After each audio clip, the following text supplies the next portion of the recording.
KSL Today starts now. A standoff in Taylorsville puts an entire neighborhood on alert. What led up to that incident coming up? And today's the day we wrap up back to school. A 52-year-old man behind bars this morning after a police standoff in Taylorsville. This happened last night in the area of 4700 South, 3600 West. That incident led police to put out a reverse 911 asking everyone within that area to stay inside. Officers tell us the suspect showed up to the home. The victim living inside called police, fled the scene. When police arrived, the suspect was outside the home and a shot was fired. Fortunately, no one was hurt. The suspect was taken into custody within an hour of police arriving. Salt Lake City police released new information about an at-risk teenager of 2018. Two people are behind bars this morning after police served a search warrant at the New Yorker, a nightclub, over the weekend. Two men were booked on multiple charges. During the investigation on Saturday, detectives seized 4 firearms, more than 100 bottles of alcohol, marijuana, cocaine, and cash. Detectives with the Salt Lake City Police Department say that raid came after nearly 8 weeks of investigation and an uptick of violent crime. Later today, we're expecting to learn more about it. Neither have been identified. A man accused of breaking a protective order and firing a gun at police is now behind bars. Murray police say that the man, Taylor Richards, pointed a rifle out of a window at a motorhome at a victim, and when officers asked him to come out, they say he shot towards them.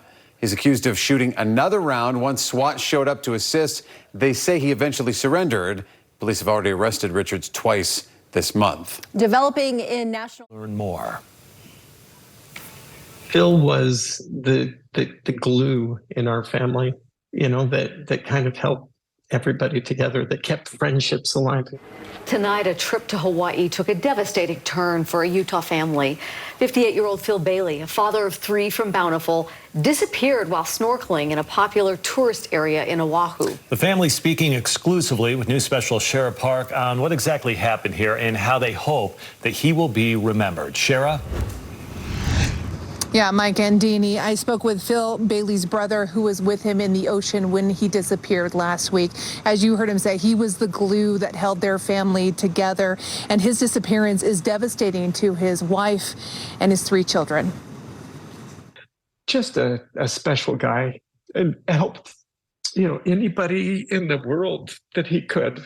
58-year-old Phil Bailey is being remembered tonight as a loving father, a dedicated friend, and a loyal University of Utah fan. He bled red. There was, you know, he and I both had season tickets to the football games. We had season tickets to the basketball games. Bailey was on a trip to Hawaii with his 2 brothers last week when on Tuesday he disappeared while snorkeling in Sharks Cove off Oahu's North Shore. I was going in and there was somebody on my side and I thought it was Phil, and I got to the shore, or at least to where there were a bunch of rocks, and I popped up and I looked over and it wasn't him. Stan Bailey fears his brother went into diabetic shock, causing him to slip under the water.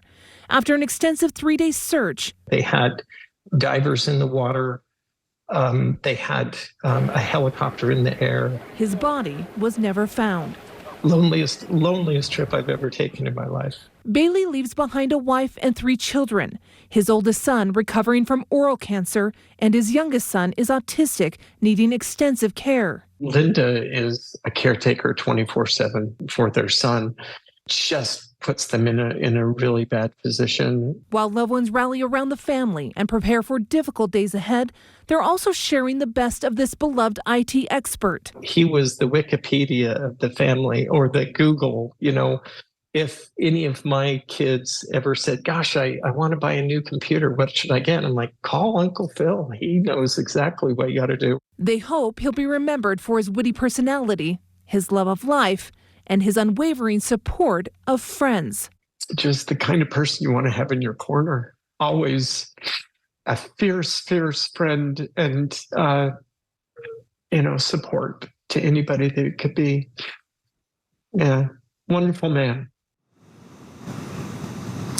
Well, there's going to be a celebration of life for Phil Bailey this Friday at 11 a.m. at North Canyon Park in Bountiful. The family would love if those coming would show their support for him wearing their Utah gear or anything that would make him smile. Stan tells me Phil was really excited about the Utes home opener this week, and he had planned to be there. So fans headed to the game be thinking about that family this week. There's also a GoFundMe for the family to help them out during this difficult time. We'll share that information on our website at KSL-TV.com. We'll send it back inside. Yeah, such a tough loss, but sounded like a great, great man. Shara, thank you. New tonight, tense moments in West Valley as Hunter High School was briefly placed on lockdown this afternoon. Police say it started after they received reports of shots fired near 5800 West and Wolverine Way. When officers arrived, they found shell casings at the scene, which raised the urgency due to the proximity of the school. Nearby Hillside Elementary was placed into lockout as a precaution. Police interviewed witnesses about the potential shooting, but didn't turn anything up. An investigation's ongoing, and the all clear was given to both schools just after 2 o'clock this afternoon. A different kind of situation. In just a minute. All right, lots on your agenda. Thanks, Kevin. New tonight, a Utah-based company faces more than $100,000 in fines as the U.S. Department of Labor says they broke federal child labor laws. That company is the Syracuse Family Fun Center, which operates the Rush Funplex in Syracuse and West Jordan. Federal officials say the indoor family amusement centers employed 76 children ages 14 and 15 and had them work longer than permitted when school was in session. They also say those children were working prohibited jobs, such as using the deep fryers and pizza ovens.